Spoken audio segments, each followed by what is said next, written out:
O áudio tá, né? Bom, boa noite, gente. Gostaria de agradecer pelo convite.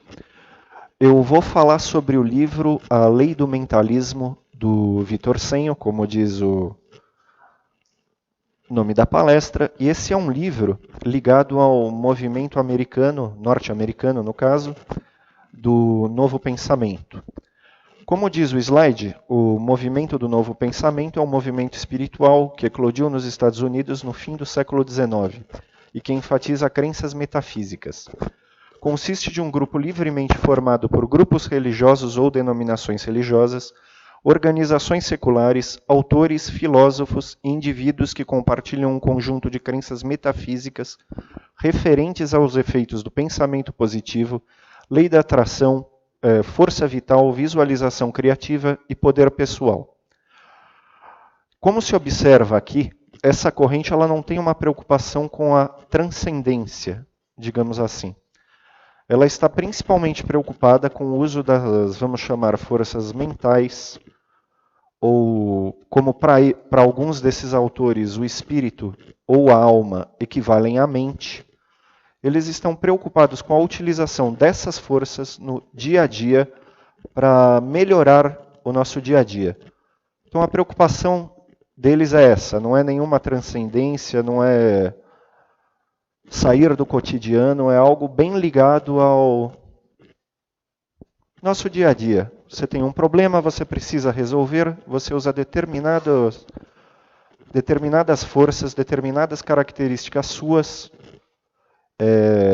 inerentes à própria mente humana para resolvê-los. Algumas religiões decorreram desse movimento. A gente tem, por exemplo, os unitaristas, a Igreja da Ciência Divina, a Ciência Cristã. Uma série. No Brasil, a gente tem basicamente a Ciência Cristã e a Ciência Divina, ambas com um número muito pouco expressivo de participantes. E elas não são uma igreja no sentido de um grupo que possua templos para culto, mas elas se dedicam principalmente a essas práticas que eu citei anteriormente. Visualização criativa, repetições, esse tipo de coisa para puxar a força mental para que ela atue para um determinado fim. Eu imagino que todo mundo conheça o livro O Poder do Subconsciente. Um livro, não me lembro de que década é, mas agora também não consigo lembrar o nome do autor. É considerado um clássico do Novo Pensamento. Né? E para quem leu, ele trabalha com questões bem óbvias e bem cotidianas. Então, por exemplo, a pessoa perdeu um objeto, quer achar um objeto, utiliza o pensamento para achar esse objeto. Você quer um carro novo, você utiliza o pensamento para conseguir o carro novo. Na década de 90, essa ideia voltou à moda com O Segredo, da Rhonda Byrne. A Rhonda Byrne, dentro desses possíveis trabalhos do Novo Pensamento, trabalhou principalmente com a visualização criativa e com aqueles 3 passos: o pedir, crer e receber. Os outros autores, cada um trabalha de uma forma, e daqui a pouquinho eu entro no Senho, que é o objetivo da palestra, e vou falar a especificidade dele. No caso, vamos supor que a gente pegue um outro bem conhecido, o Harold Sherman, ele trabalhava apenas com a visualização criativa. Se a gente pega o pessoal da Ciência Divina, eles trabalham principalmente com as repetições. Ou seja, muito variável, não há um corpo comum de funcionamento entre os diversos autores do Novo Pensamento, ou mesmo entre os diversos grupos. E mesmo em um único grupo, você pode partir para diversas práticas. Então vamos ao próximo slide. As escolas do Novo Pensamento, que a gente pode chamar que tem alguma inspiração bíblica, E aí entrariam principalmente os textos do Dr. Emmett Fox. Eles trabalham essa crença no poder pessoal ou poder mental, principalmente a partir do início do versículo 26 do primeiro capítulo de Gênesis. E disse Deus, façamos o homem à nossa imagem, conforme a nossa semelhança. Ou seja, a partir dessa, que eu vou chamar de premissa, eles desenvolvem o seguinte raciocínio. Se nós fomos criados à imagem e semelhança de Deus, nós temos a mesma potencialidade criadora que Deus tem. E daí a possibilidade de interferirmos no real perceptível. Esse aqui, esse senhor com uma barba diferente, o Phineas Kimby, é considerado o fundador do Novo Pensamento. Apesar da origem bastante humilde, ele escreveu uma série de trabalhos, principalmente direcionados à cura física, e a principal ideia dele é que o corpo é a casa da mente, apenas isso. Aí já vem uma das primeiras oposições em relação à teosofia, que eu poderia chamar de oposição, né? O corpo é a casa e é transitório. A mente ela não é transitória. Para essa corrente, a mente equivale, não estou dizendo para todos os pensadores, mas para a maior parte deles, a mente equivale ao aspecto superior e máximo do ser humano. Você não transcende a mente, você vai até a mente. Então seria o aspecto principal. O corpo ele tem apenas esse objetivo, de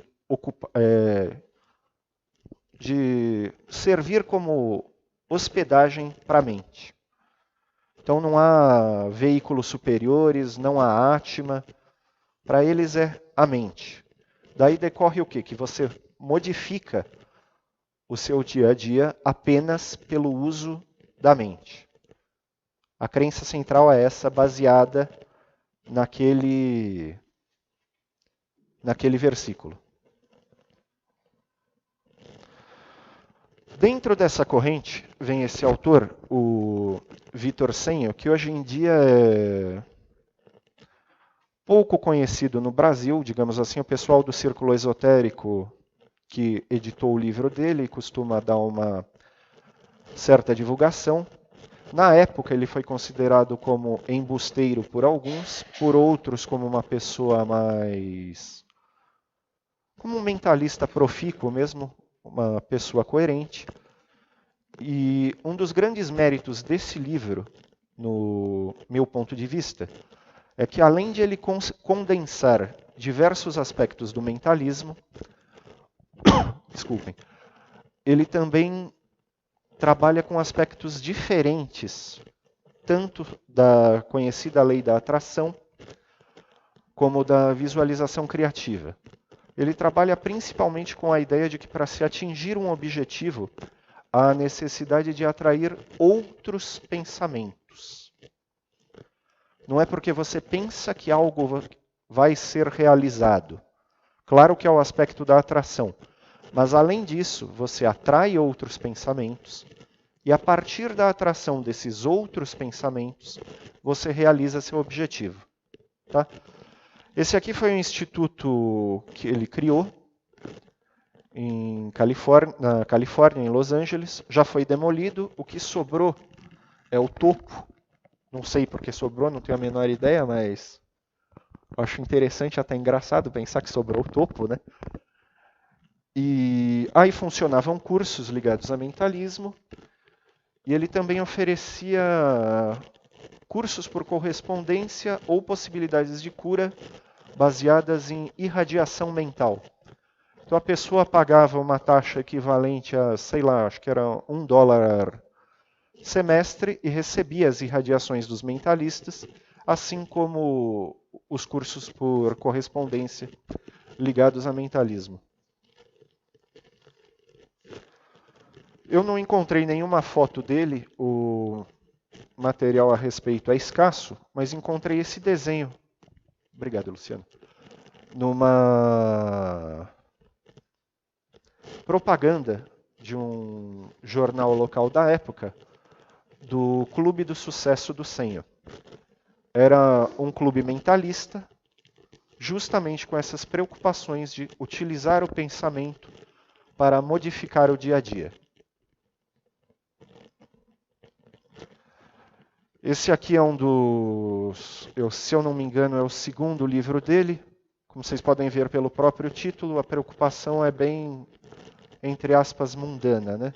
É como viver 100 anos e reter a juventude, saúde e a beleza.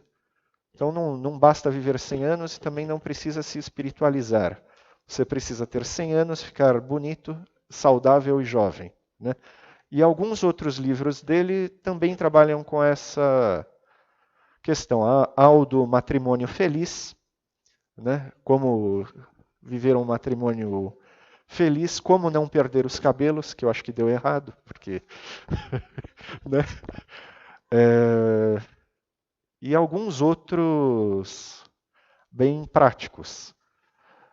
O mais teórico é justamente esse Lei do Mentalismo, e aqui, no Como Viver 100 Anos, ele também trabalha alguns aspectos da teoria do mentalismo, de o que é o pensamento, né? E aqui, apenas por curiosidade, no canto inferior esquerdo, ali, um pouquinho acima, a assinatura dele, só para ilustrar, eu achei que seria interessante.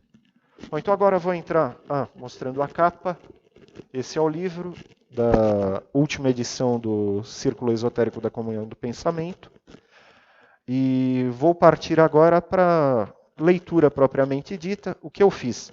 Eu selecionei alguns excertos desse livro e a partir daí eu vou lê-los e debatê-los. Eu acho que eu acabei selecionando coisa demais, mas a gente vai resolvendo isso no decorrer da palestra. Vocês fiquem à vontade para quaisquer perguntas.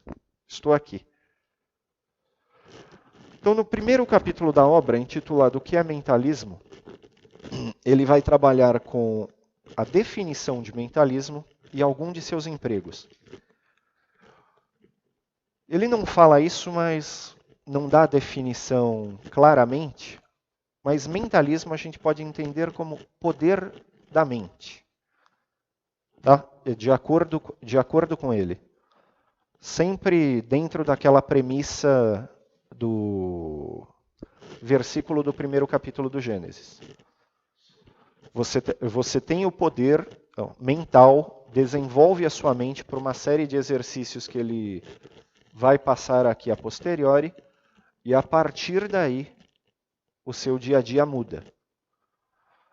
Há algumas preocupações com vida após a morte, mas sempre são ligadas à sobrevivência da mente. Ele não passa disso. Há alguns críticos do mentalismo que dizem que é uma corrente muito fria, muito até cínica, porque é justamente isso, o uso da mente. E não confundir o uso da mente com o raciocínio. São coisas diferentes para eles, tá?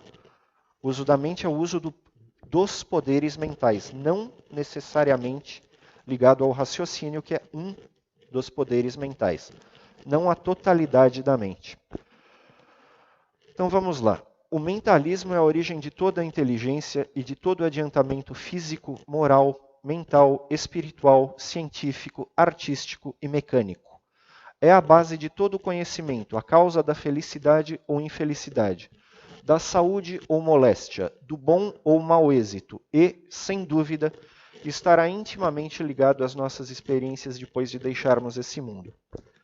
Como se vê por esse parágrafo, o que causa tudo na realidade sensível humana seria o pensamento. E além disso, o que causaria o nosso, digamos, as nossas experiências depois da morte, de acordo com ele, seriam os pensamentos que a gente tem um pouco antes de falecer. Então, se você tem um pensamento, digamos, alegre, você está doente e está lá, está perto de falecer, mas você tem pensamentos alegres, pensamentos bons, você iria para uma região que estivesse ligada a esse pensamento, independentemente de karma ou de qualquer coisa do tipo. O que conta também para as experiências pós-mortem são apenas o pensamento. Bom, o poder e os princípios da lei do mentalismo são tão velhos como a humanidade, porque existiram desde que o homem foi criado. Uma energia infinita da qual procedem todas as coisas. Novamente, a ideia de que o poder mental é o mais forte de todos e dele decorre o restante.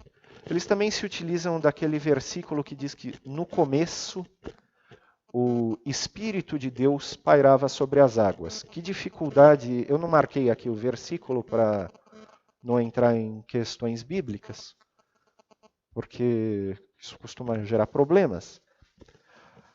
Mas a questão é a seguinte, por que eles equivalem o Espírito à mente? Porque no versículo não é dito que Deus estava sobre as águas, mas o Espírito de Deus. E para eles, como o homem foi criado à imagem e semelhança de Deus, e o homem cria a partir da mente, esse Espírito de Deus equivale à mente de Deus, que estaria sobre as águas.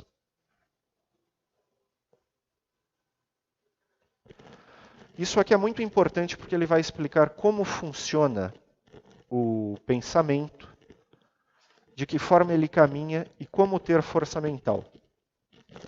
Então, o mentalismo é a ação harmoniosa de 3 faculdades mais poderosas da organização mental. A primeira delas é o pensamento, a segunda a energia etérea, a terceira a vontade. O pensamento é a inteligência que o cérebro recebe de certas vibrações mentais passageiras que estão em harmonia com ele para uso do entendimento. Então vocês veem que o pensamento ele não se origina da própria pessoa.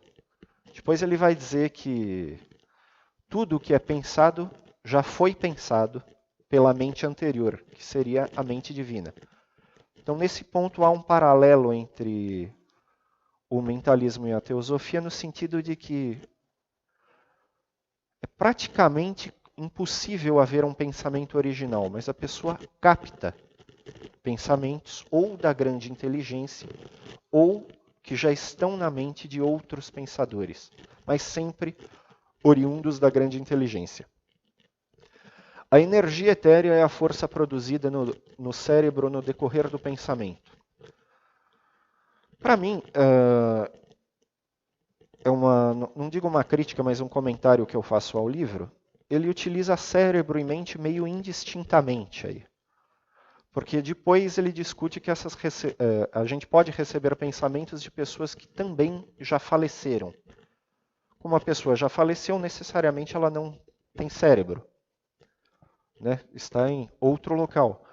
Então você recebe esses pensamentos apesar do cérebro, e no meu entender a energia é mental, não é uma energia física. Mas isso fica meio confuso no trabalho dele. E é devido a essa força que os pensamentos correm das células do cérebro para o seu destino. No meu ponto de vista, a mesma questão. Ou ele não tinha essa preocupação de onde de fato vinha essa força, ou deu uma trocadinha de bolas. E aqui o principal. A vontade é o agente dirigente que emite e guia os pensamentos às suas respectivas estações. Resumindo, deste modo, o pensamento conduzido pela energia etérea e guiado e dominado pela vontade chega a ser um poder de tanta magnitude que nem a matéria nem a distância impedem sua transmissão. Ou seja, se você tem um pensamento aqui e une de forma correta, principalmente a energia etérea à vontade, não há limites para até onde esse pensamento vá, ou para quem ele possa atingir. E ele diz isso no próximo trecho que eu peguei. Um pensamento caminha, apesar de toda resistência, até ser recebido ou recolhido pelo cérebro ou cérebros que estão em perfeita harmonia com a mente que o emitiu. Agora ele começa a caracterizar os tipos de pensamento. Um pensamento de desprezo ou de elogio, quando é enviado pela vontade do cérebro, se transforma numa força viva e não se extravia entre a multidão de sons e vibrações, mas prossegue até encontrar o indivíduo contra o qual e a favor do qual foi dirigido. Tais pensamentos se fazem sentir pela pessoa como um golpe que a prejudica ou favorece. É aquela conhecida ideia de que pensar acerca de alguém pode atingir esse alguém. E futuramente ele vai falar que nessa obra é uma literatura extensa sobre isso. Eu não gosto muito do termo, mas vamos chamar de autodefesa psíquica, né? Que é como se proteger de correntes de pensamentos ruins. Como ficar livre de determinadas ondas de pensamento.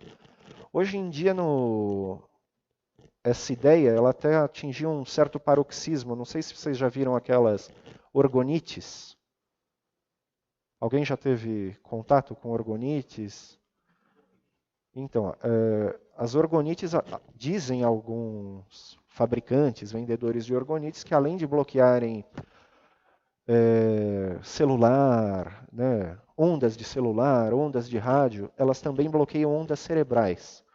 Então, há pessoas que usam aparelhos físicos para bloquear esse tipo de onda. Na época dele, isso é uma possibilidade que ele aventa aqui, mas não é algo feito. Mas hoje em dia, principalmente para os mentalistas, há muitos que se utilizam dessas orgonites. Depois, ele vai falar sobre como a pessoa pode perceber até que ponto ela é suscetível ao mentalismo. Eu não anotei aqui, porque senão ia ficar maior do que já está, mas ele arrola uma série de experiências que eu vou citar brevemente. Então, por exemplo, a ideia de que você está em casa pensando numa pessoa, toca o telefone ou você recebe uma carta, ou hoje em dia um e-mail ou um WhatsApp, e é da pessoa de quem você estava pensando. Essa pessoa também estaria pensando em você e você foi mentalizado por essa pessoa. Não estou dizendo que isso esteja certo, mas que é uma ideia dele. Outro aspecto, isso, por exemplo, já aconteceu comigo e creio que acontece com muita gente. Você está em determinado lugar e pensa que viu tal pessoa, mas não viu. Mesmo caso, você está sob a influência mental dessa pessoa. Não necessariamente consciente, por parte do emissor, da pessoa que o mentalizou. Mas a pessoa estava pensando em você e, de algum modo, você ficou sob essa influência. A questão da vontade do pensamento, relacionada ao pensamento aqui. Isso aqui eu já falei, né? Que o pensamento não é mais que uma... Já, olha lá. O pensamento sempre existiu e sempre existirá, de modo que nada se pode criar de novo. Os pensamentos são parte da grande inteligência, porém percebemos e empregamos certas partes dessa inteligência conforme nosso entendimento. Então, o entendimento é outra faculdade da mente, que não o pensamento e nem a vontade. O que faz com que nós consigamos abarcar ou apanhar determinados aspectos da mente universal é o nosso entendimento. Ele não fala em como se desenvolver o entendimento nesse trabalho. E aqui a relação entre pensamentos e vontade, né? Os pensamentos que não são guiados pela vontade caminham em qualquer direção e afetam aqueles aos quais não foram dirigidos. Ou seja, é importante quando você quer desenvolver um projeto, por exemplo, ter o pensamento fixo. Mas não só a abstração do projeto. Você precisa ler tudo ligado àquele assunto, e ele fala isso. Você precisa conhecer o assunto para, a partir daí, conseguir se concentrar no exercício que ele explica posteriormente e receber outras ondas mentais que o auxiliem no desenvolvimento do assunto ou solução do projeto sobre o qual você está pensando. E ele prossegue na questão da importância do poder da vontade. Então vamos lá. A vontade governa a quantidade de força mental produzida e também a direção que segue e a distância que alcança. Da mesma forma que um timão guia um navio, ela guia e dirige o curso de nossos pensamentos. Como a vontade é a faculdade mental governadora, é capaz de tomar uma decisão e enviar ao mundo ou a um indivíduo as ideias e opiniões que foram reunidas pelo cérebro, ou os pensamentos que vierem ao cérebro partindo de outras pessoas. Ela determina o grau da nossa influência sobre os outros e também impede o efeito dos pensamentos e ideias levadas a nosso cérebro por outros ou pelas circunstâncias. Aqui, com circunstâncias, ele se refere às circunstâncias mentais. São ondas de pensamento, porque as circunstâncias sensíveis também são originadas pela mente, ou seja, a mente origina tudo. Então, como se vê, fica claro que o principal a se desenvolver aqui, de acordo com ele, é a vontade. Ele dá uma série de exercícios para a pessoa desenvolver a vontade independentemente do projeto ou do objetivo que ela tenha, porque a vontade será utilizada para qualquer coisa. Então, dos exercícios que ele sugere é colocar, por exemplo, uma pedra por dia no mesmo local, esperar 10 minutos sem fazer nada, apenas aquietando a mente, e retirar a pedra. Isso parece uma coisa boba, mas de fato você cria o hábito, você exercita a sua vontade para criar um hábito. E depois você pode desconstruir esse hábito.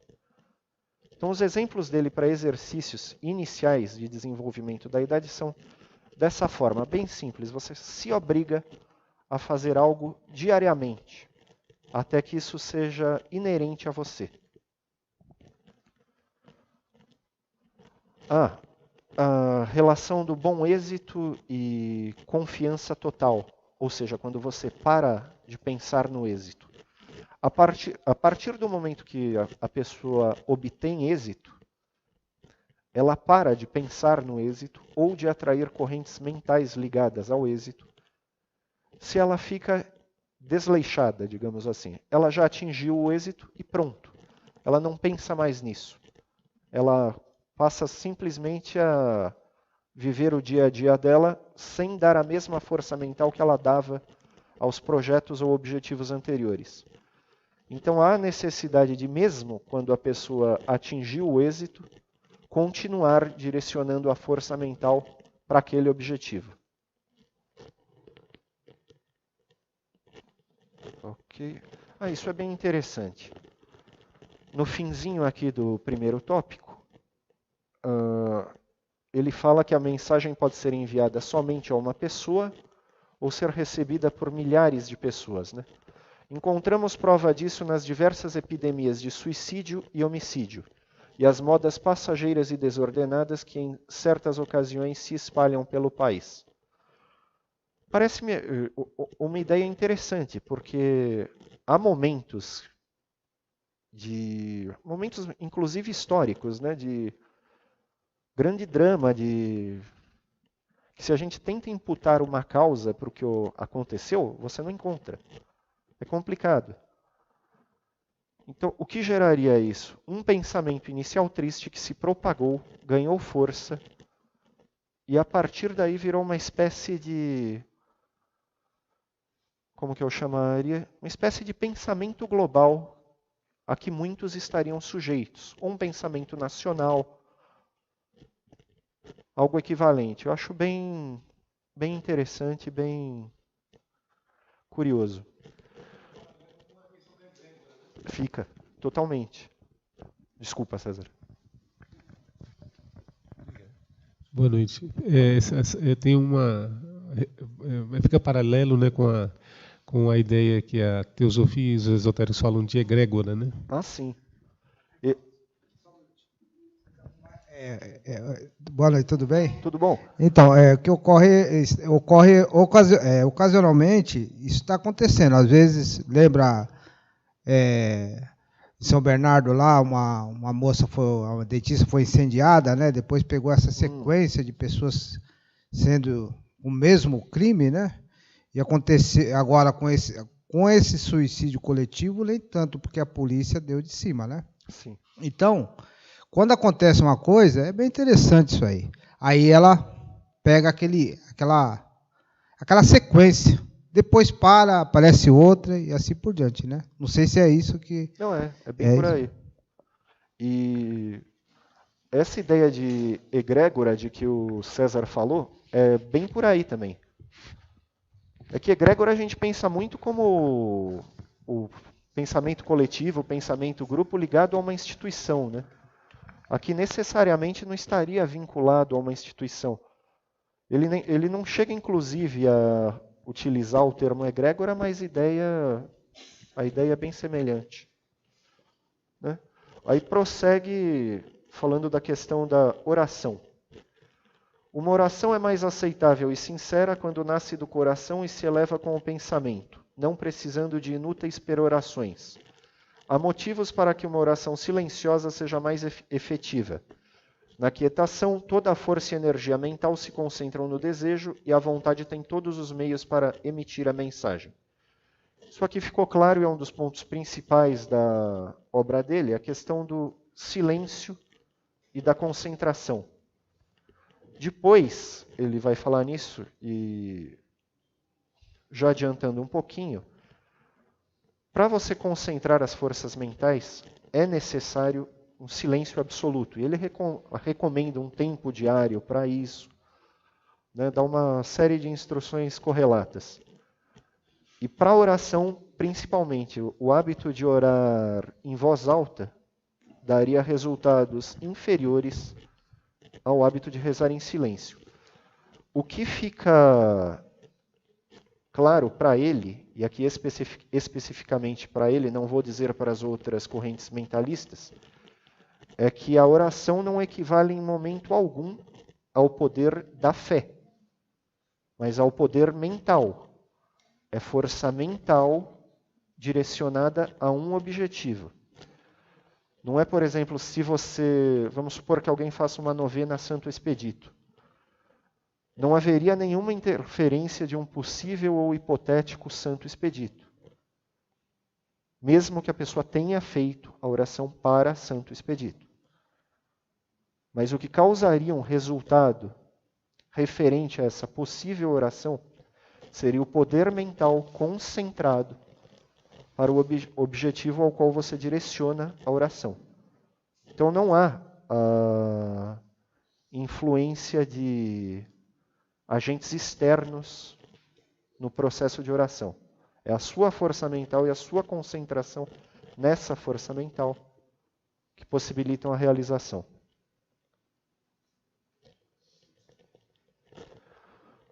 Poder superior do homem. Isso daqui eu achei interessante, principalmente em termos de uma crítica à frenologia, que a ideia está voltando. Então, vou ler só esse segundo parágrafo aqui. O exterior do homem não é mais que a expressão de seu interior. Por isso é que podemos ler o caráter da pessoa na sua forma física. Não há homem que possa passar uma existência pura, ter pensamentos puros e belos e gozar uma perfeita felicidade sem que se note o resultado de seus pensamentos em seu rosto e em seu modo de postar-se. Ninguém que tenha vivido na impureza e mantido pensamentos inferiores e materiais pode encobrir seus assinalamentos. Se a gente para pensar na frenologia, uma pseudociência do XIX, que considerava possível ler o caráter de uma pessoa por meio das circunvoluções do crânio ou de alguns traços faciais, essa ideia é bem semelhante. E por incrível que pareça, o nosso CBO, catálogo, no meu ponto de vista, essa é uma ocupação bem preconceituosa. Eu não gosto da ideia de frenologia, acho muito complicado você considerar alguém devido à expressão ou formato de rosto, ou modo de se postar, ou postura, ou qualquer coisa do tipo. E mesmo sendo uma pseudociência do 19, está voltando e consta como profissão no nosso CBO, no Catálogo Brasileiro de Ocupações.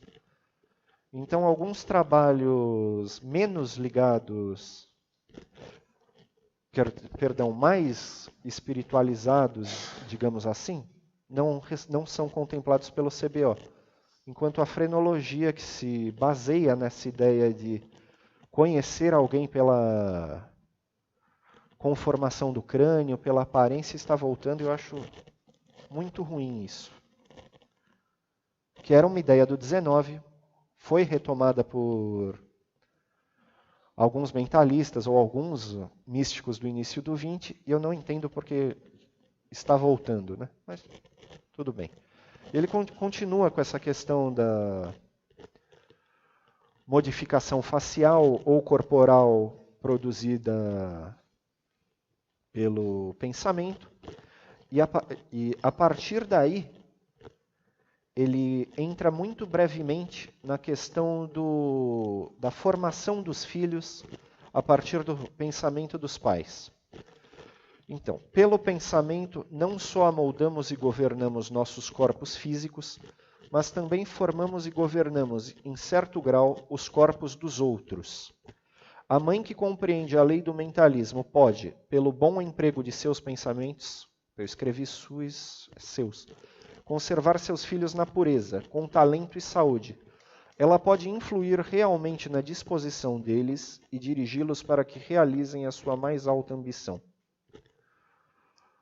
Eu concordo que o pensamento de uma mãe pode ajudar bastante no desenvolvimento do filho, mas eu não sei se é tão fundamentalista da forma como ele está falando, que a partir do momento em que uma mãe ou um familiar pense em determinada coisa, isso vai delimitar. Eu também acho meio simplista demais, né?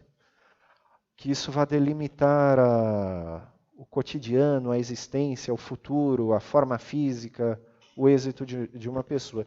Inclusive, depois ele chega a dizer que o que determina uma encarnação é o pensamento dos pais, e não o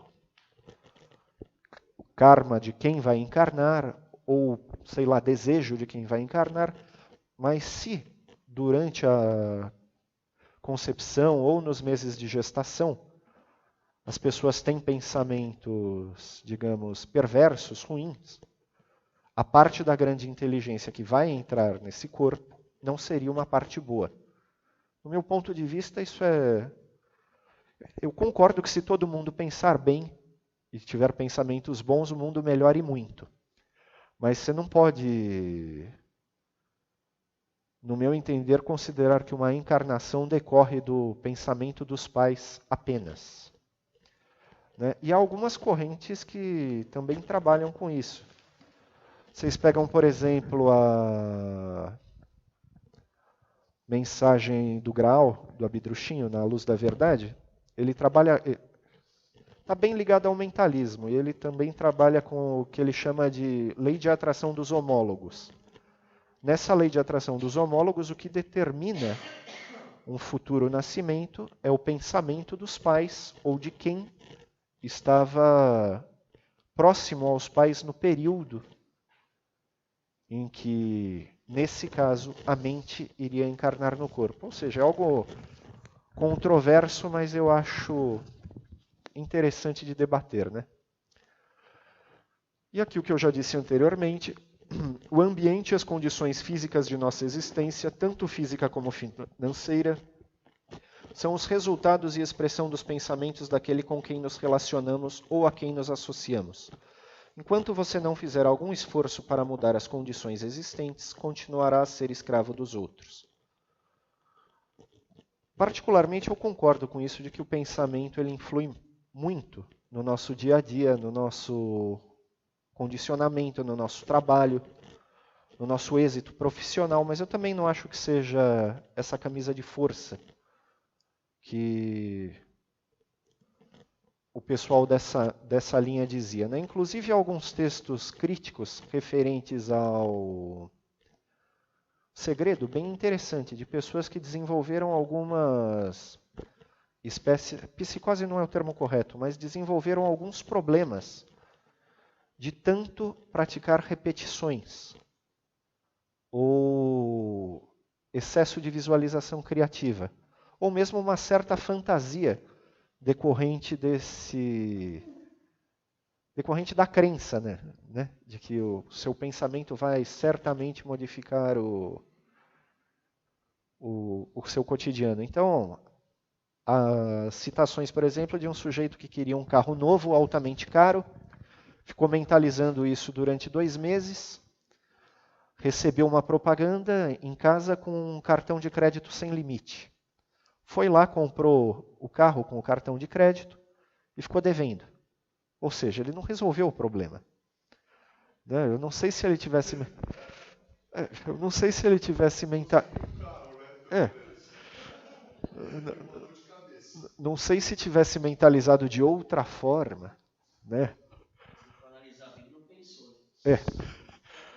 Talvez mas a coisa não é como muitos livros escrevem aí, que basta pensar, eu quero um carro e ficar 5 horas do dia em silêncio fazendo isso, que você vai conseguir o carro. Sei lá, o cara conseguiu, mas também conseguiu uma dívida.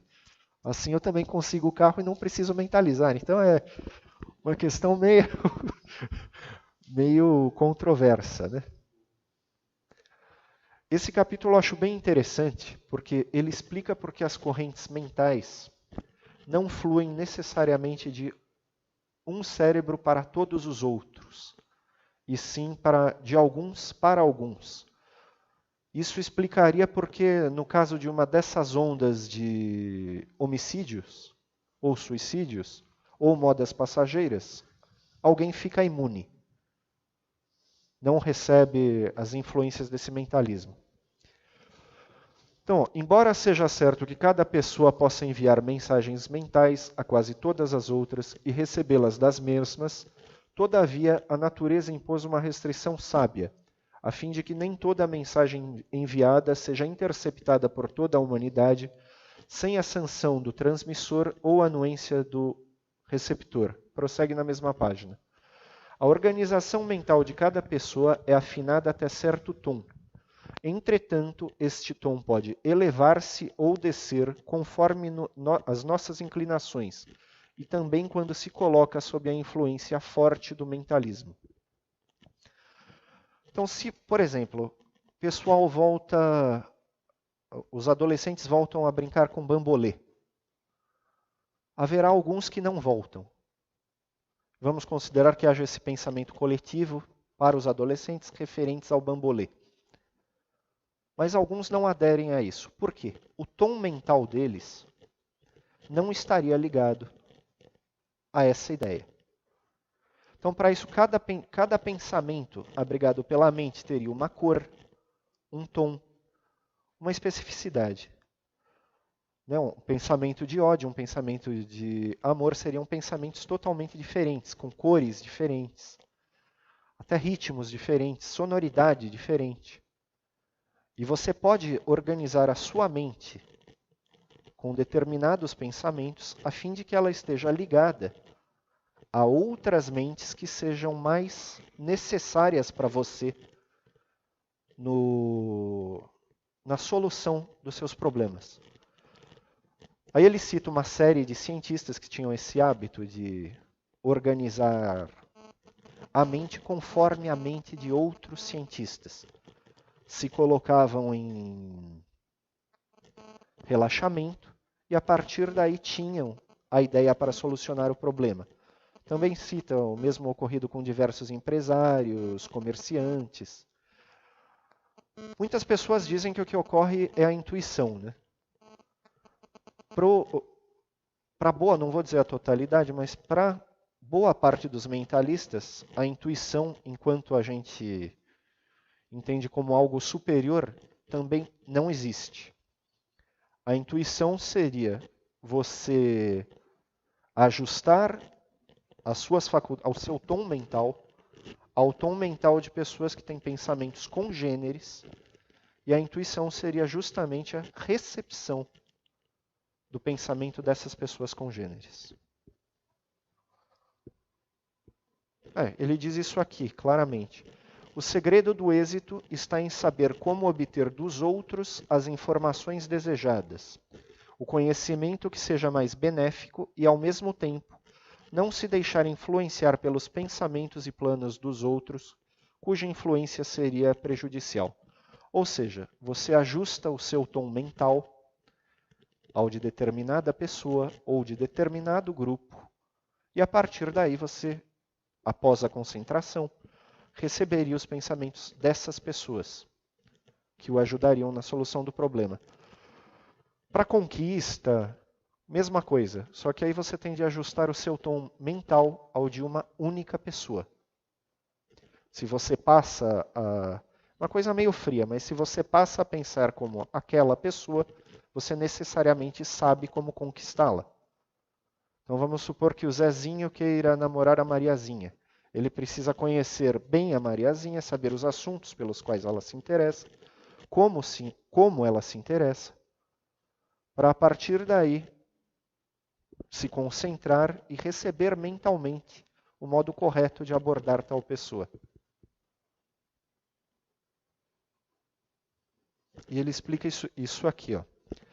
Colocar-se em harmonia com outrem ou com um número de pessoas não é difícil.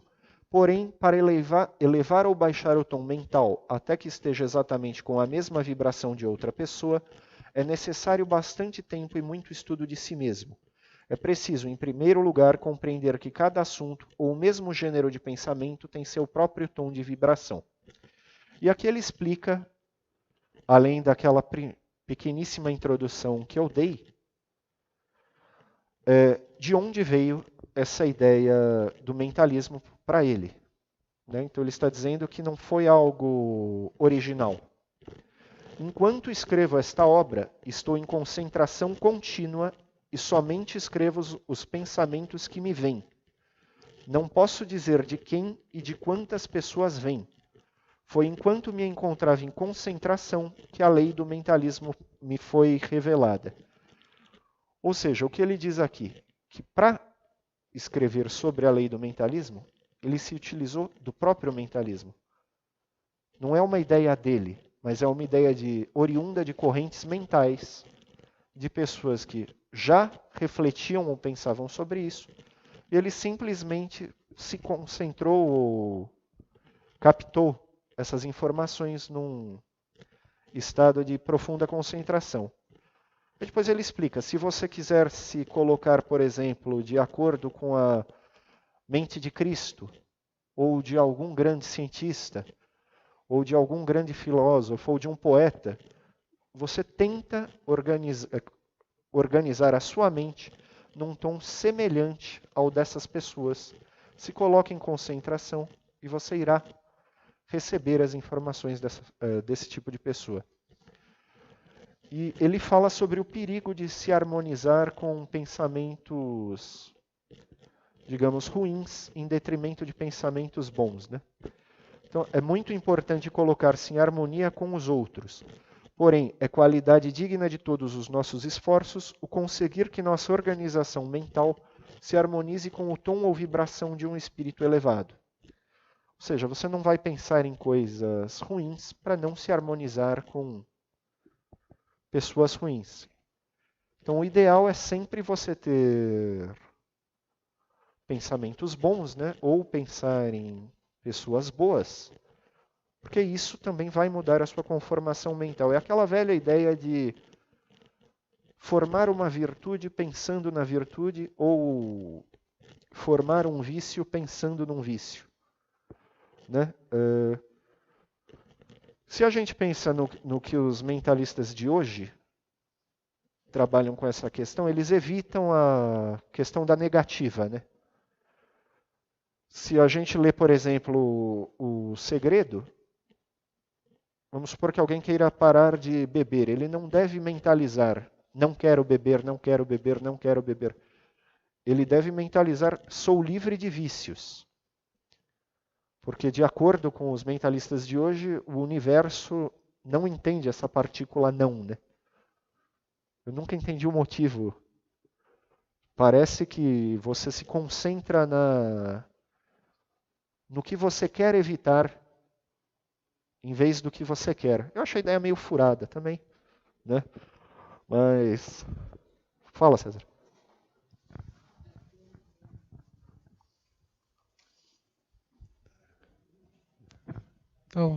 Talvez a gente possa entender esse lado aí que ele falou de não usar o não, no sentido de que como o universo está em expansão, ou seja, ele está sempre criando, o caminho, a corrente é de criar, então, e não de destruir. Pode ser. Né? Nesse sentido, então, seria mais eficiente usar a afirmação, o afirmativo, né? Porque está no sentido de criar.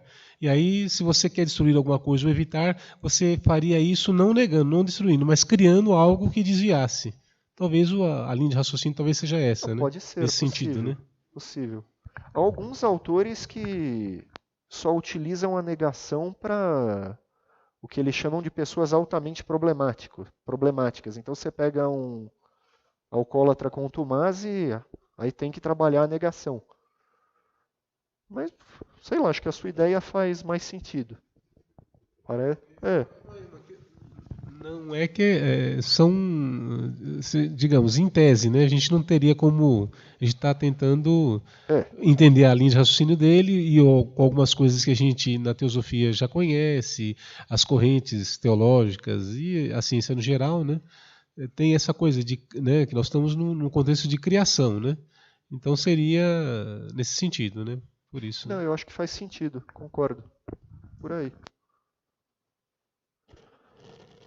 Como cultivar o poder da vontade? Fora o exercício de colocar a pedrinha no mesmo lugar e retirar a pedra e ficar 10 minutos sem fazer nada, ele dá algumas instruções. Primeiro ele define, né, alguns aspectos do que seria o poder da vontade e diz que o cultivo do poder da vontade é, sem dúvida, o primeiro dever que cada pessoa tem para consigo e com sua família.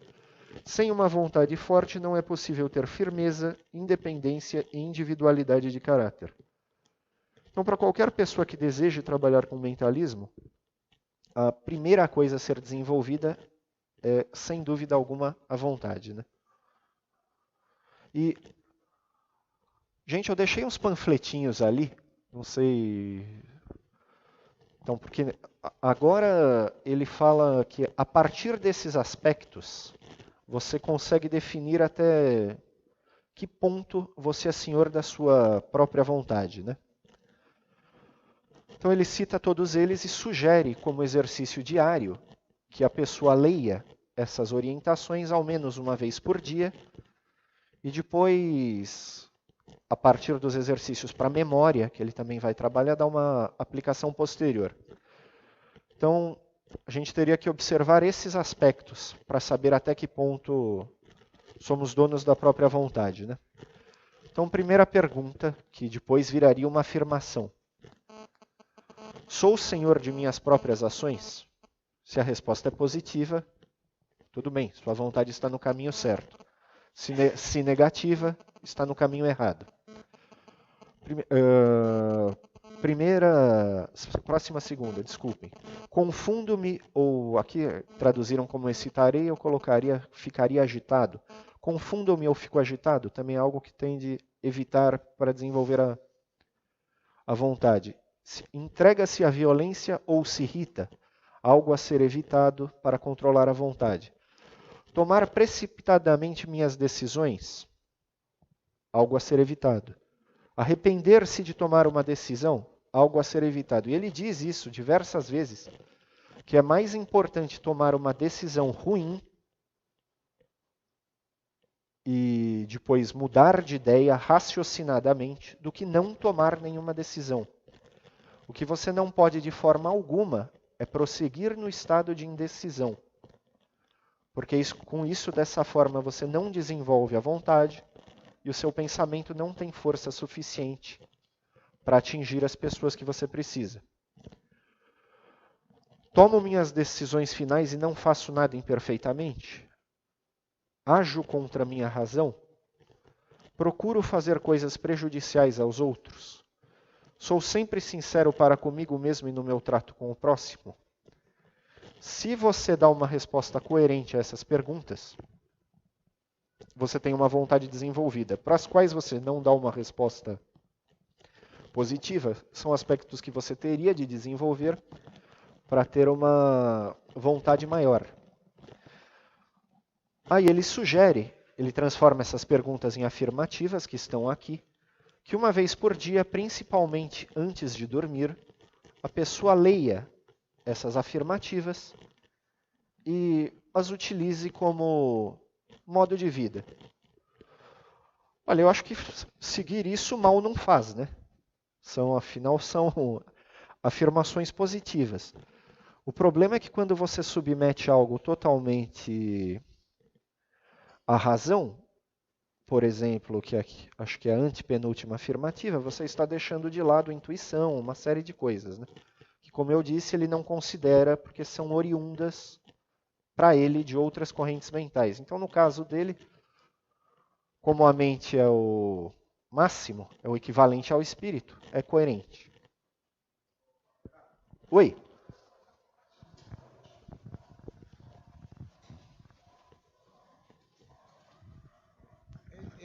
Esse trabalho foi feito em que ano? Esse livro?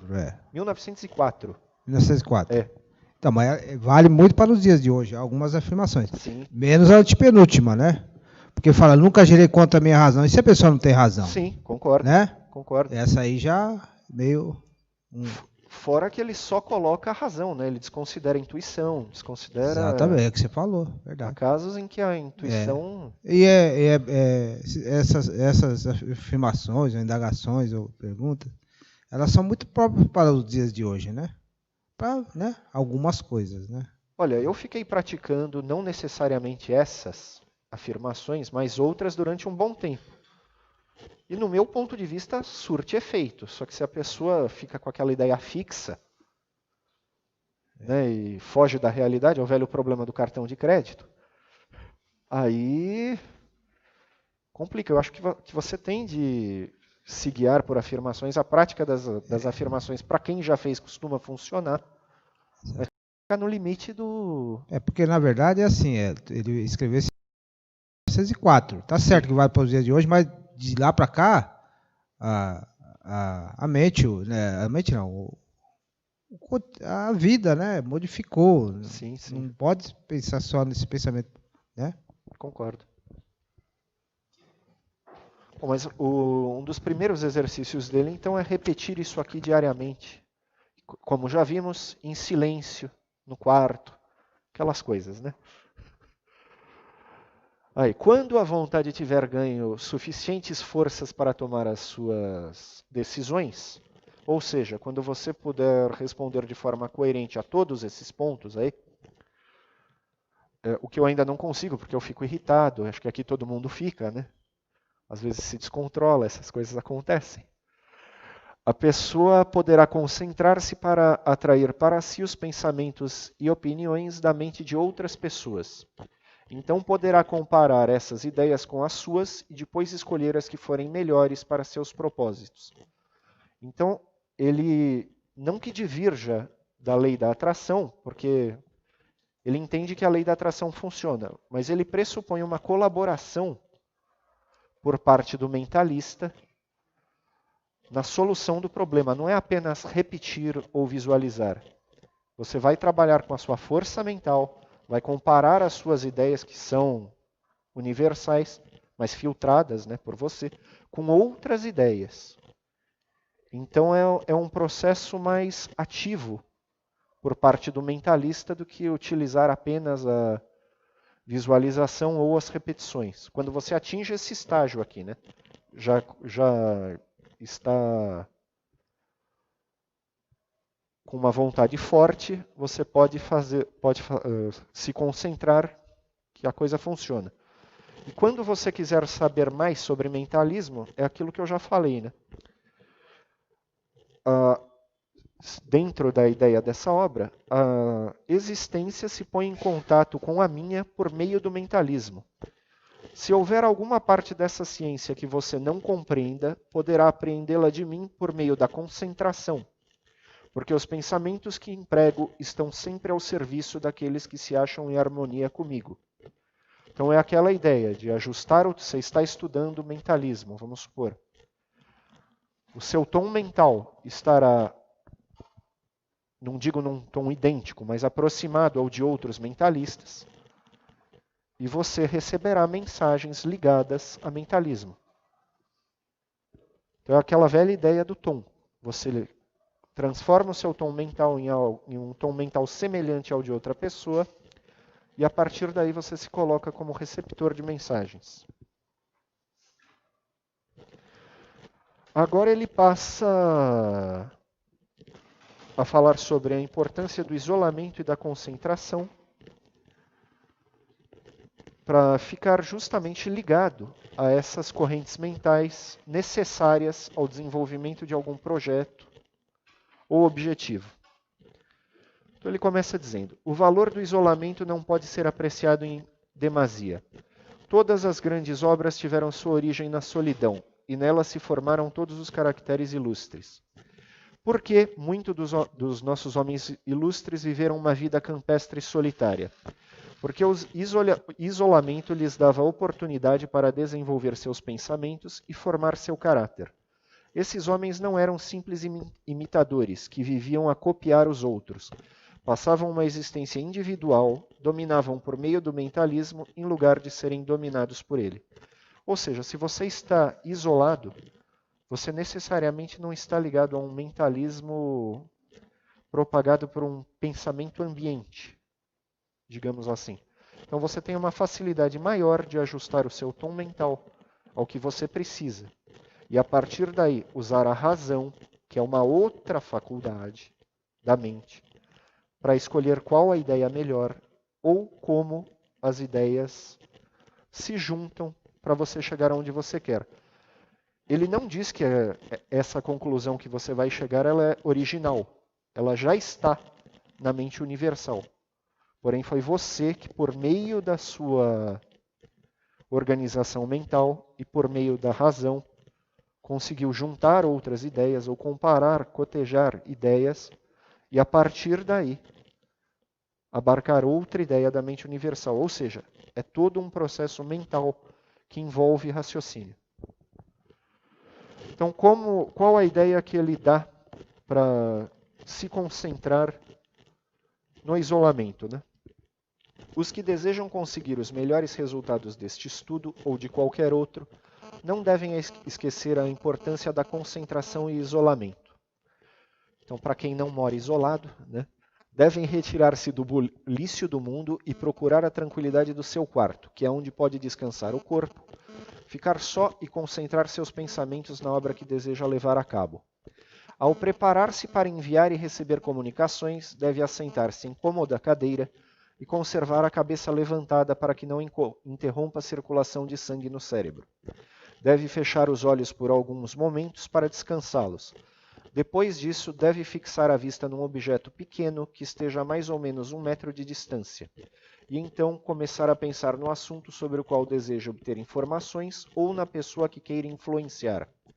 Nestas condições, é possível enviar favoráveis vibrações mentais, que atingirão a mente dos homens ilustres que se acharem em harmonia com esses pensamentos, os quais estimularão seus pensamentos nesse assunto até fornecerem, por meio do mentalismo, as informações desejadas, sem o perceberem.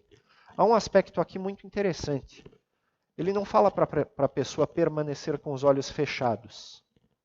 Após olhar o objeto, a pessoa volta a abrir os olhos e permanece com os olhos abertos durante a concentração. Então você se concentra com os olhos abertos. Isso pode parecer uma coisa meio estranha, mas para alguns mentalistas, principalmente o pessoal que trabalha com magnetismo pessoal, os olhos são importantíssimos, porque pelos olhos você meio que espalha a energia mental.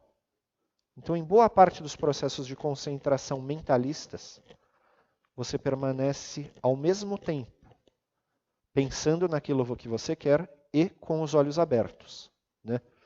O que eu não coloquei aqui para evitar um bloco de texto maior do que já está, são as técnicas de relaxamento que ele passa. Eu não utilizo, para quando eu pratico relaxamento, nenhuma das dele. Eu faço aquelas bem conhecidas, que acho que todo mundo faz, de começar pelo... Você ordena as partes do corpo que relaxem. Você pede primeiro para o pé relaxar, para a perna relaxar, para o joelho relaxar, e vai indo até a cabeça. Ele já dá algumas ideias meio interessantes. Para você pensar que é um saco de batatas e que o saco foi cortado. E no momento em que as batatas estão caindo do saco, para você equivaler o corpo a isso. Eu tentei fazer e não consegui, que não dá. Mas é uma ideia que dá, que passa a sensação de relaxamento, né? Um saco sendo aberto. Está esvaziando. A outra é você imaginar que seu corpo está sendo perfurado e uma fumaça negra, uma espécie de lodo negro saindo. Então é bem essa questão do esvaziamento. Eu nunca utilizei, não sei se é boa ou não, mas fica a ideia, né? Caso alguém siga práticas de relaxamento. Oi, César. Peraí, cadê o... Essa parte de fixar o olho em algum objeto e depois fechar e depois abre e tenta fazer a organização mental, de certa forma, se nós pensarmos, a gente costuma fazer isso no dia a dia, né? Sim. Porque é claro que a maioria das coisas que nós vamos refletindo, a gente não faz isso nos momentos que a gente tem para meditar em casa ou numa igreja. A gente faz no dia a dia.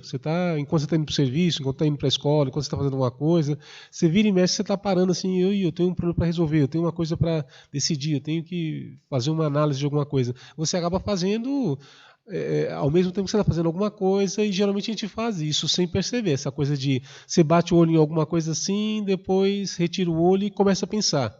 Então, de certa forma,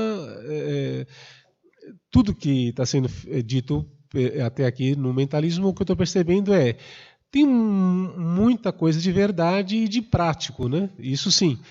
Claro que com relação à teosofia, ao conhecimento esotérico, ao conhecimento teológico e tal, e até mesmo filosófico, ele fica no máximo no nível da personalidade, porque a proposta já inicia aí, né? A partir do máximo é a mente. Então a gente tem que entender que tem esse limite. Mas não significa que não seja um bom material. Até aqui eu estou achando que é um bom material. Tem uma série de coisas. Essa outra parte do isolamento, lembra a questão dos ascetas e monges, né? Você vê que os espiritualistas já fazem isso, né? Há milênios, né? Então, eu acho que é muita coisa válida. Até aqui no momento eu estou achando que tem bastante coisa válida. Dentro do contexto do limite, já que eles não entendem que existem os outros corpos acima da mente, essa coisa toda, né? Claro. Eu acho bem válido porque é meio que um manual de instruções para a pessoa viver bem, né? E isso é bom. Então, há pessoas que não têm interesse em ficar pensando em corpos, o cara quer viver melhor e ponto final. Então, no meu ponto de vista, não dá para dizer que o segredo é ruim. Que você está banalizando o assunto, você está banalizando a questão da mente, você está simplificando, você está dando um ponto. Mas para a pessoa que quer um auxílio para resolver seus problemas, eu acho que é uma leitura muito coerente. Pois não.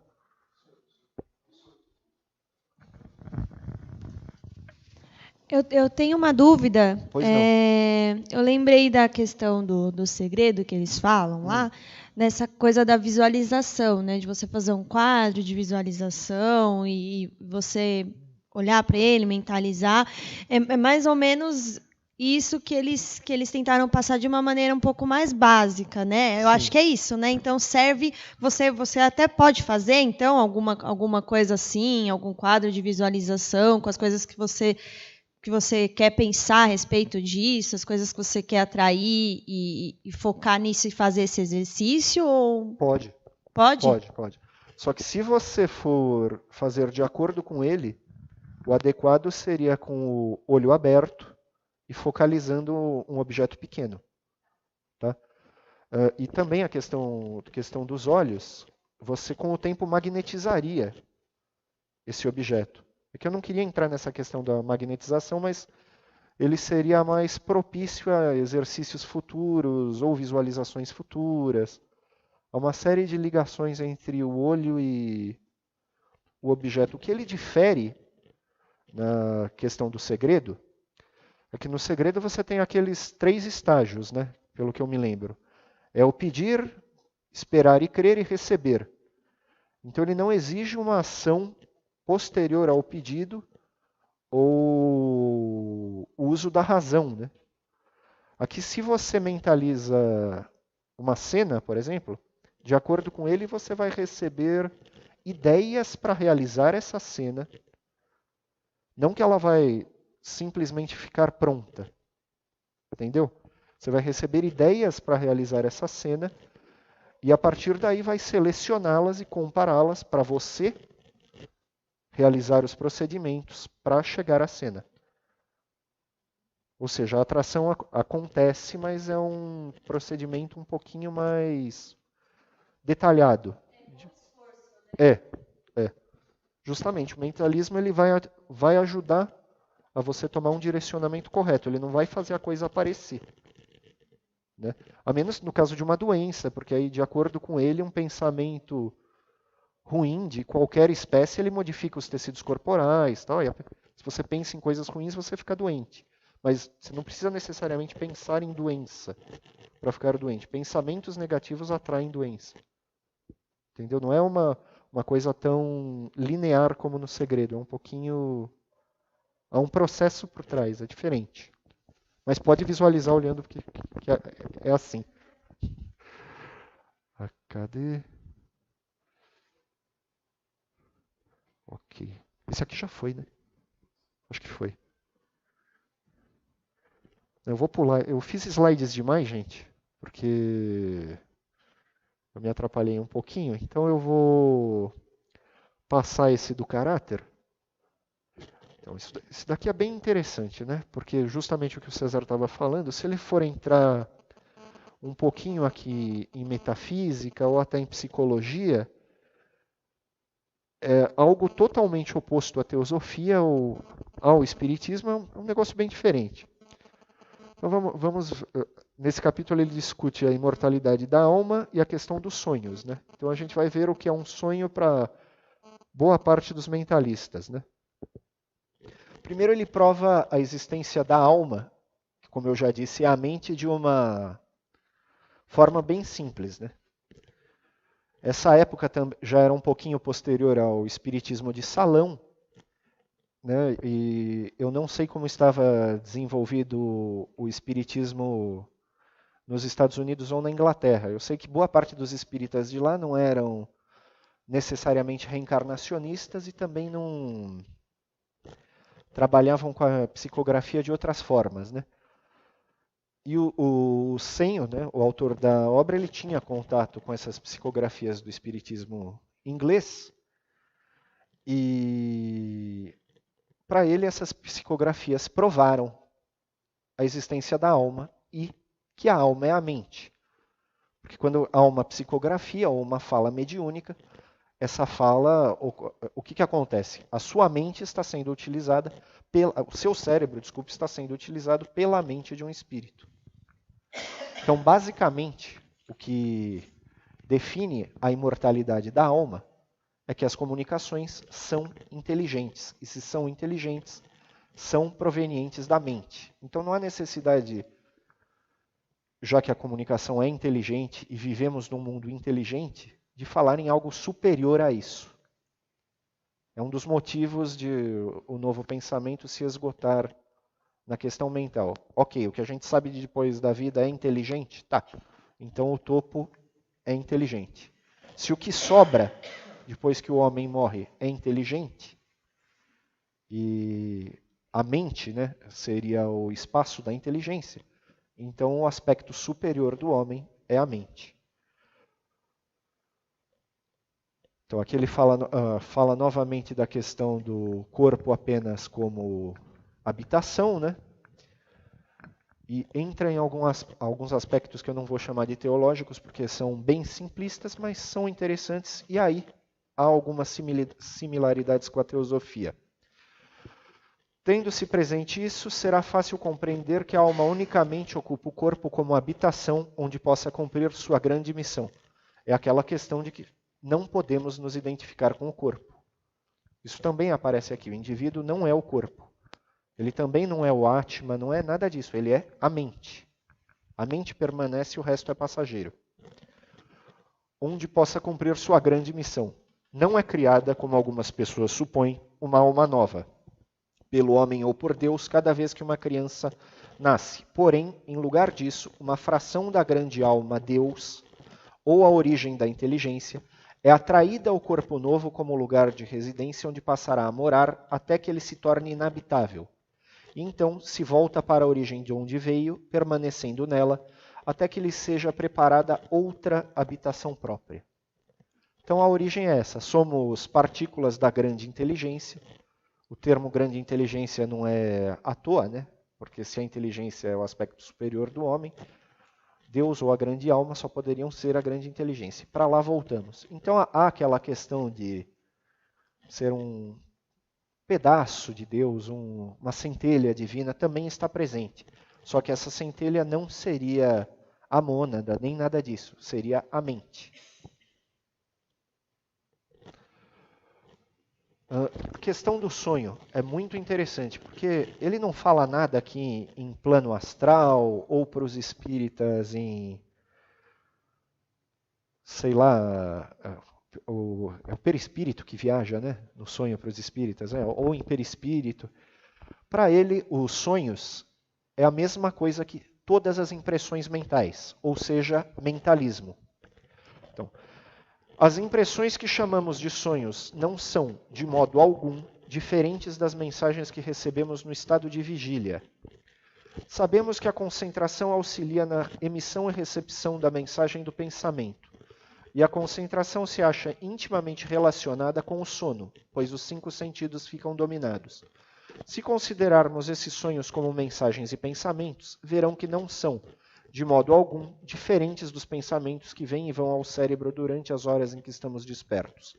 Quando se apresentam no dia, pouco ou nenhuma atenção se lhes dá. Porém, porque vêm de noite, as pessoas os colocam numa categoria distinta.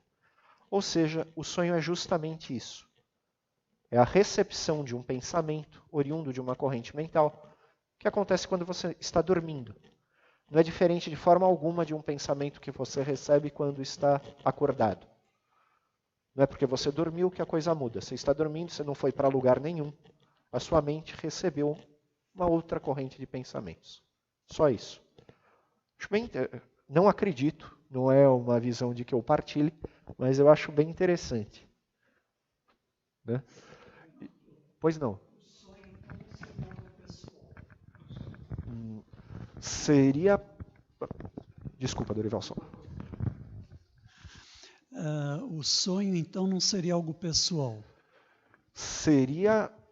o seu tom mental seria pessoal. A sua organização mental.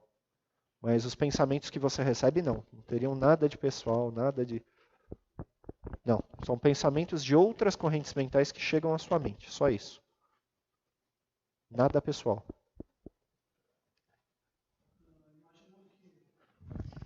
Imaginando que todo mundo estivesse dormindo no mesmo instante. Todo mundo, mesmo que fosse de dia, de noite. Isso é interessante. Ninguém sonharia. Eu creio... nós também podemos receber mensagens mentais de quem já morreu, né? Então, só se for isso. Porque se todo mundo estiver dormindo, acho que... Essa questão é interessante. É só de quem já morreu. Se tivesse todo mundo dormindo... Não entra nisso. Não entra. Há algumas correntes mentalistas que trabalham com a ideia de extraterrestres, né? Mas não são as correntes... que nem elas consideram as canalizações oriundas do mentalismo.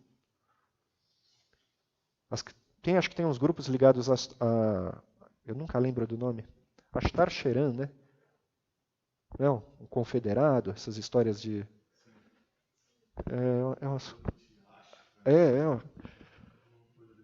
que eles utilizam esses sistemas de concentração ligados ao mentalismo para receber as mensagens. Mas eu não sei até que ponto isso é válido, até que ponto não é. Né? E eu, particularmente, sou muito cético em relação à questão extraterrena, pelo menos do modo como aparece por aí. Né? Mas ele não toca no assunto e os mentalistas que eu conheço bem também não. Acho que não estão nem preocupados. né? Se descobrirem algum que possa ajudar, aí tá bom. Caso contrário, não. Então, prosseguindo na questão do sonho, ele vai explicar como ter sonhos ligados a algo que interesse, né? Sonhos cujo objetivo seja ajudar na realização daquilo que você deseja. Então a pessoa deve se concentrar antes de dormir, fazer aquele exercíciozinho de concentração e dormir, com aquilo em mente. Em algum momento a resposta virá. E aí ele fala sobre isso, né? Muitos dos pensamentos que recebemos durante a noite nos escapam antes de que passe meia hora de estarmos despertos. Isto é devido a que não fazem mais que uma impressão ligeira e são de pouca importância ou foram emitidos por uma vontade fraca. Ou seja, um sonho que você não lembra veio de uma corrente mental fraca. Você ficou sob uma influência de um mentalismo fraco e não se lembra. Não foi algo que marcou, né? Agora, aos pensamentos que fazem profundas impressões e se imprimem na memória depois do despertar, deve ser dada a mesma consideração que lhe daria uma mensagem que viesse durante o dia. Por quê? Porque esses pensamentos foram... Pois não.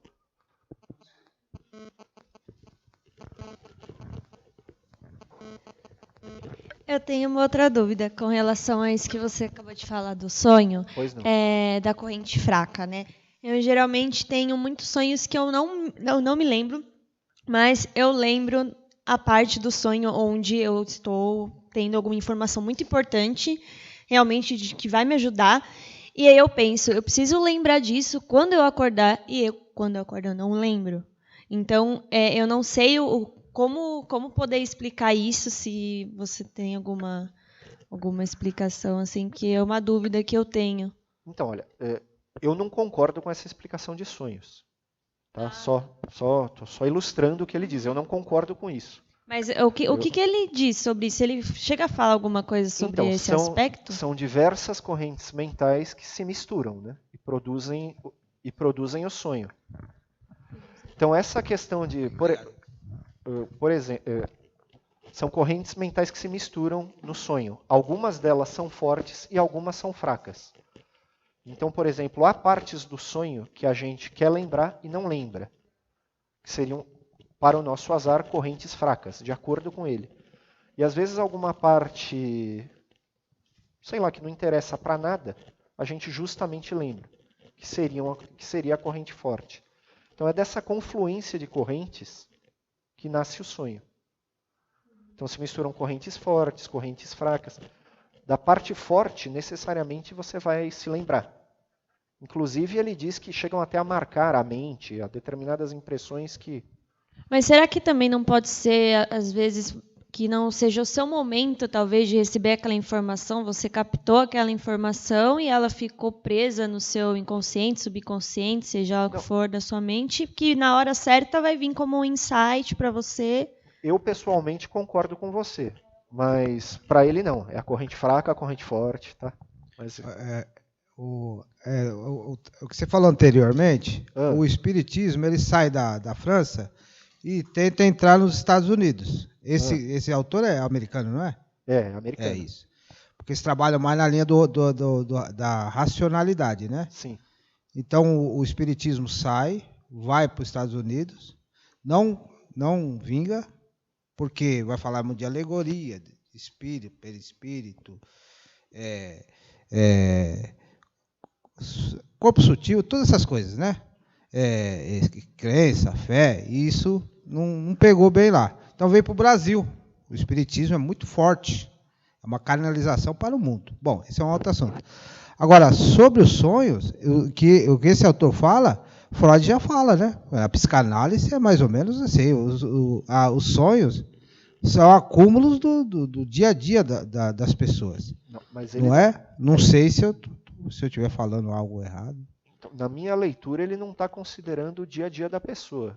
Ele está considerando, vamos supor, você foi dormir, você durante o dia pensou em certas coisas, ou antes de dormir esteve pensando em certas coisas, você meio que à força se concentrou nessas coisas, e correntes mentais ligadas a esses assuntos vão para sua mente. Então isso, na verdade, vira um mosaico, né? Sim, exatamente, porque aqueles que teriam um pensamento mais ou menos num sentido, que nem ele falou, né? Outros que não teriam, que nem eu mesmo, né? Vai encontrar com outros pensamentos de outras pessoas, tal como eu, que são os sonhos difusos, não é isso? Sim. Né? A explicação que ele dá para sonhos difusos é justamente essa, da confluência de diferentes correntes, enquanto a razão está meio que adormecida para separá-las. Por isso que aqueles sonhos que de repente você está aqui, depois está ali, está de ponta cabeça, sai voando. É a explicação dele, né? Renato, talvez lembre também um pouquinho, faça um paralelo com a questão do Jung, que fala sobre os arquétipos e o subconsciente, que muita coisa aflora do subconsciente, né? Tudo que nós, no nosso dia a dia, vamos recebendo nos sonhos, já está nesse subconsciente coletivo e talvez tenha um paralelo aí, né? Também um pouco. Claro que não está no mesmo nível, mas assim, uma certa... um paralelo, né? Vou dizer assim. Então, boa parte dos mentalistas fala muito em subconsciente, inconsciente, né? Não no sentido do Jung, mas você pega o do Dr. Joseph Murphy, o nome do livro é O Poder do Subconsciente. Só que, curiosamente, ele não fala em subconsciente nesse livro. Não sei se ele não está preocupado, se não quer falar, entendeu? Mas dentro do trabalho dele, eu acho que não... Dos outros mentalistas, com certeza, o trabalho é no subconsciente, tanto que as repetições visam a influenciar o subconsciente. Ele fala em memória aqui, né? Mas deixa eu já tá quase. Tá, então.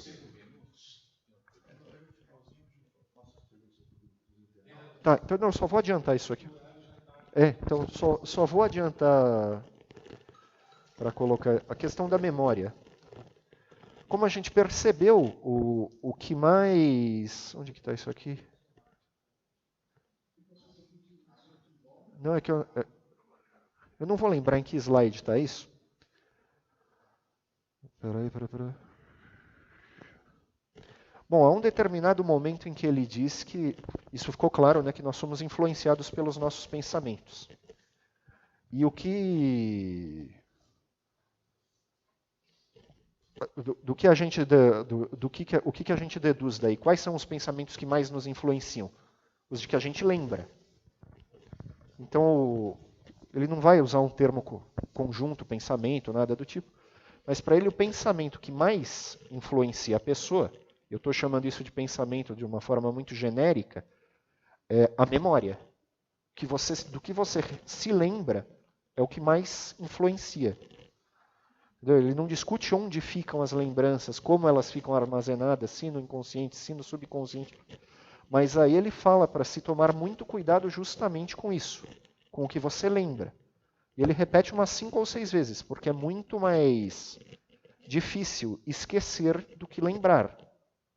Então tem coisas que você não pode, você não deve ficar se lembrando, não deve colocar na mente. Vamos nós. Queria fazer um paralelo com o que ele diz, né, com relação à sociedade teosófica e os ensinamentos teosóficos, né? Ele coloca tudo mais ou menos tudo no mesmo balaio, tudo. Né? Então ele coloca como tudo é mente, né? Mas quando ele fala de vontade e mente, né, ele tenta fazer uma separação, né, aonde fica um pouco confuso, porque se, por exemplo, eu estou fazendo um exercício onde eu quero parar meus pensamentos, quero estacionar a minha mente através do exercício da vontade, naturalmente, quem que para? Se a mente está parada, eu já não posso colocar como mente. Então, mas os exercícios que ele cita para o desenvolvimento dessa vontade, que dentro da sociedade teosófica a gente entende como algo superior, e que essa vontade ela já está em nós, o nosso papel é fazer com que essa vontade se amplifique, né, através da prática. Faz muito sentido, né? Então, por quê? Quando você se propõe a fazer um exercício monótono ou até mesmo sem nenhum sentido, quem que não vê sentido naquele exercício é a própria mente. Sim. E quem que se vê incomodado com aquele exercício é a mente. Então, é uma forma de você doutrinar aí e colocar as rédeas no cavalo, né? Então, a vontade, quando você vai... Tem um outro exercício também muito interessante, que é você senta numa cadeira numa sala e você põe uma outra cadeira na outra sala. Aí você senta nessa cadeira, fica 2 minutos sentado, levanta, vai lá para outra cadeira, senta e cruza uma perna. São exercícios sem nenhum sentido e que, ao longo do tempo, a mente vai ficar muito perturbada com isso. E através dessa prática você desenvolve essa vontade, né? Só queria fazer esse paralelo, né? Interessante. E aproveitar para fazer uma pergunta aqui do internauta. Pois não. O Bruno Veloso, ele faz a seguinte pergunta: caso você acredite, ele gostaria de saber o que você acha, o que você poderia falar sobre os mestres ascensionados usando frequências mentais para que cheguem determinadas ideias na humanidade. E dentro dessa linha de pensamento, né, se as ideias que fluem na humanidade podem ocasionar guerras e conflitos, né? Ele está querendo sua opinião. Respondendo à segunda parte da pergunta, eu acredito que as ideias, independentemente de mentalismo ou não, elas causam guerras, né? Muitas guerras são decorrentes de ideias ou do emprego de ideias. É claro que o poder do pensamento ou da mente pode interferir muito, né? Acredito sim. Em relação aos mestres ascensionados, não é um assunto que eu conheça bem, mas eu imagino que você possa fazer exercícios para se colocar na mesma frequência, né? Como eu estou falando de mentalismo, eu vou dizer a mesma frequência mental ou do tom mental, não vibratória. E, sei lá, o que eu já fiz foram uns negocinhos com chama violeta, tal, eu era mais novo. Mas eu acho que são exercícios que, no fundo, eles ajudam a colocar na mesma vibração, né?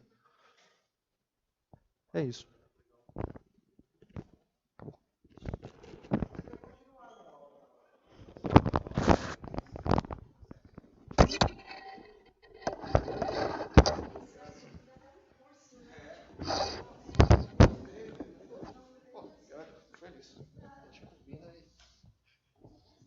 Bem, pelo adiantado da hora, infelizmente não vai dar para a gente continuar, né? Mas o Renato poderia, talvez, uma oportunidade futura, escolher um determinado tópico e aprofundar mais. Bom, eu queria agradecer a presença de todos. Acho que nós começamos o segundo semestre com uma palestra muito interessante, dada com muita propriedade pelo Renato. Queria agradecer a dedicação do Renato também na elaboração da palestra. E lembrando que na semana que vem, dia 8, nós não vamos ter palestra aqui, porque dia 9 é feriado, então o trânsito na véspera fica mais complicado, sem contar aqueles que viajam, e aí normalmente a frequência é mais baixa. Então, a gente pediria compreensão, e daqui 2 semanas, no dia